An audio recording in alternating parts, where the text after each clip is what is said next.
kembali di sela-sela aktivitas Anda.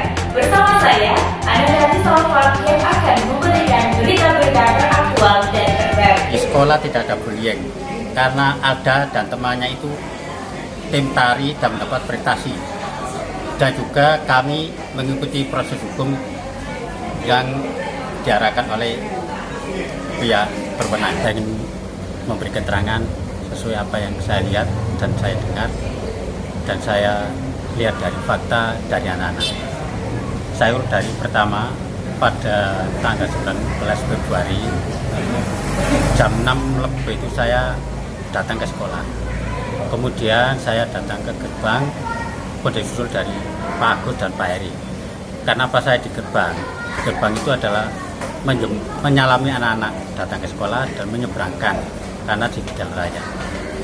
Datang jam 6 lebih berapa itu datang anak yang namanya Alda beserta temannya. Kemudian nyalami, kemudian masuk ke kelas. Kemudian beberapa saat lagi, sekitar 5 menit itu ada anak datang ke saya, temannya tadi. Katanya, Pak, tolong Alda sesak napas. Waktu itu lalu saya memanggil Pak Agus karena Pak Agus menyeberangkan anak. Tolong Pak, tolong dilihat Alda. Kemudian Pak Agus melihat Alda, saya tetap di gerbang karena menyalami dan menyeberangkan anak-anak.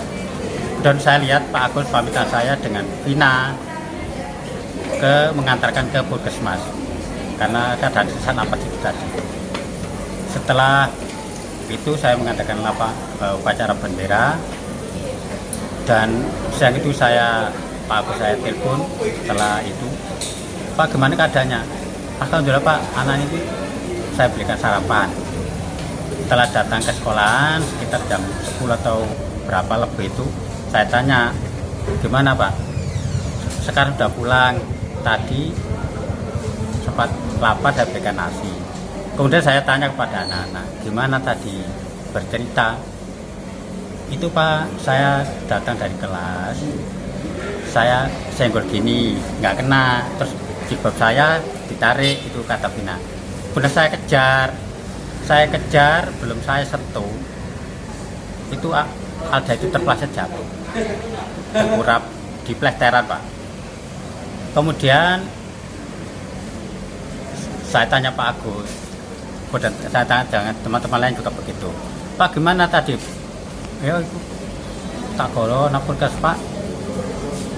Kemudian sudah saya ke sekolah, ke kantor. Sekitar jam 11 kurang atau itu ada kabar dari Pak Agus bahwa Alda ini dibawa ke Rumah Sakit Muhammadiyah, dirujuk ke Rumah Sakit Muhammadiyah. Besoknya saya besok Pak, sekitar jam 10 ke Rumah Sakit Muhammadiyah. Saya lihat Alda itu membaca kitab itu ngaji. Kemudian sekitar jam 11 saya ke Muhammadiyah sambil memberi santunan Pak 1 juta karena pikiran saya biar dilunasi BPJS supaya tidak biaya banyak-banyak. Dan saya pulang sebentar lagi.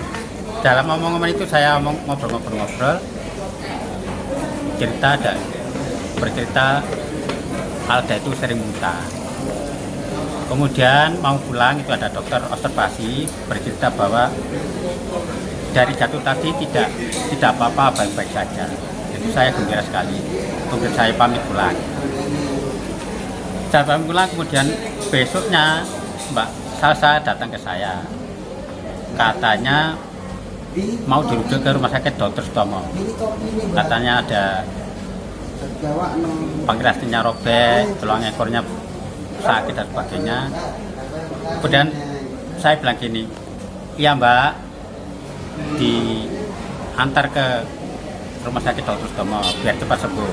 Nanti biayanya kami bantu. Besok setelah guru-guru diklat saya ajak rapat, dan keputusan rapat ya gitu bener, memberi santunan kepada biaya untuk. Kemudian tiap pagi saya tanya Agus besok paginya, gimana Pak? Kebetulan kamarnya itu pemilik saya Pak, orang Mertani, namanya Rini, itu kepala kamar. Saya suruh nanyakan, tiap pagi saya suruh nanyakan, ternyata jawabannya perkembangannya baik. Di luar dugaan, pada tanggal 11 atau berapa itu Ramadan pertama sekitar jam 9, jam 10 itu saya mendengar berita si Alda meninggal dunia. Saya ke sana sampai prosesi pemakaman selesai, kemudian saya ajak guru-guru, anak-anak dan wali-wali ke rumah duka. Itu ada Pak Komite juga. Kemudian anti salam dengan saya mohon maaf Mbak Sasa dan Mbak Sasa bilang, ya Pak, ini musibah, saya ikhlas. Dan saya diberi santunan oleh sekolah 2 juta rupiah. Anaknya juga memberi santunan, saya tidak tahu. Walaupun juga memberi santunan, saya tidak tahu. Kemudian 3 hari berikutnya atau berapa itu, anak-anak itu pembiasaan kalau ada temannya meninggal atau keluarganya meninggal, temannya meninggal itu mengumpulkan beras. Saya antarkan ke situ, saya menyuruh staf saya mengantarkan beras ke situ. Karena di situ tadi saya sudah minta maaf dan Mbak Sasa berkata begitu. Saya anggap selesai, karena setelah itu tidak ada berita apa-apa, tidak berhubungan seperti itu. Nah, di situ ada bilang di media katanya jatuh, ada kena keramik, kena dadanya, itu tidak benar. Saya dapat telepon dari tetangga korban, itu katanya dulu pernah jatuh dari sepeda dan di bawah dadanya ini tertocok setir sepeda sehingga dapat luka. Saya digojol ke apesnya sekolahan Pak lewat WA gitu. Nah, itu kemudian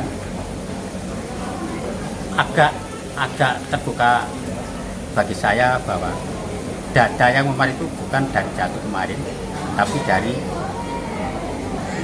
jatuh dari sepeda itu termasuk. Nah, itu nanti semuanya yang menerangkan medis. Saya hanya menerima kabar saja, tidak tahu kenapa kok tergores sebagainya. Yang jelas di SD itu tidak ada pembulian. Anak-anak Vina dan teman-temannya setiap hari itu berteman dengan akrab.